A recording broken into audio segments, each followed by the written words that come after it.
সম্মানিত উপস্থিতি, কেমন আছেন আপনারা? আলহামদুলিল্লাহ। প্রথমে একটা দুঃসংবাদ দিই হাদিস দিয়ে, সেটা হলো রাসূলুল্লাহ সাল্লাল্লাহু আলাইহি ওয়াসাল্লাম বলেছেন, সেই ব্যক্তি ধ্বংস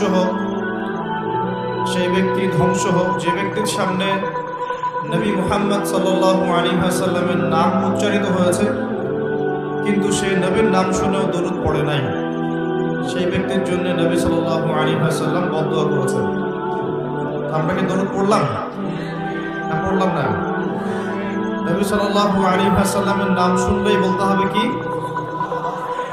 কমপক্ষে বলতে হবে সাল্লাল্লাহু আলাইহি ওয়াসাল্লাম। অন্য হাদিসে নবী সাল্লাল্লাহু আলাইহি ওয়াসাল্লাম বলেন যে যদি কোনো ব্যক্তি সকালে 10 বার এবং সন্ধ্যায় 10 বার, সকাল সন্ধ্যায় বা সকাল বিকাল 10 বার করে রাসূল সাল্লাল্লাহু আলাইহি ওয়াসাল্লামের প্রতি দরুদ পাঠ করে, ইনশাআল্লাহ তাআলা কিয়ামতের মাঠে সে আল্লাহর রাসূলের সুপারিশ পাবে।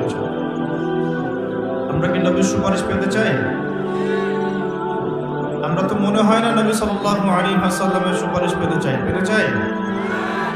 নবীর সুপারিশ পেতে হলে একটা শর্ত, সেটা হলো যে আপনার জীবনের প্রতিটা কাজ নবী সাল্লাল্লাহু আলাইহি ওয়াসাল্লামের সুন্নাত মোতাবেক হতে হবে। রাজি আছেন ইনশাআল্লাহ? সবার আগে চেহারা পরিবর্তন করতে হবে। সবার আগে কি পরিবর্তন করতে হবে?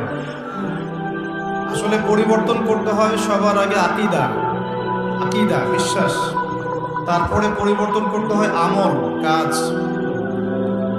তো আকীদার মধ্যে আমি পড়ে যাচ্ছি, আমলের ক্ষেত্রে আগে প্রথম কথাটা বললাম যে প্রথমে আগে নিজের ব্যক্তি জীবনটা পরিবর্তন করতে হবে, তারপরে পরিবার, আস্তে আস্তে সমাজ পরিবর্তিত হবে ইনশাআল্লাহ তাআলা। তো সবার আগে দরকার আমাদের ব্যক্তি জীবনের পরিবর্তন।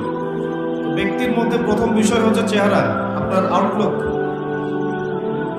আপনার আমার চেহারা সুরত কি নবী সাল্লাল্লাহু আলাইহি ওয়াসাল্লামের মতো হচ্ছে? ভাবতে হবে না? নবী সাল্লাল্লাহু আলাইহি ওয়াসাল্লাম শেভ করতেন নাকি দাড়ি লম্বা ছিল?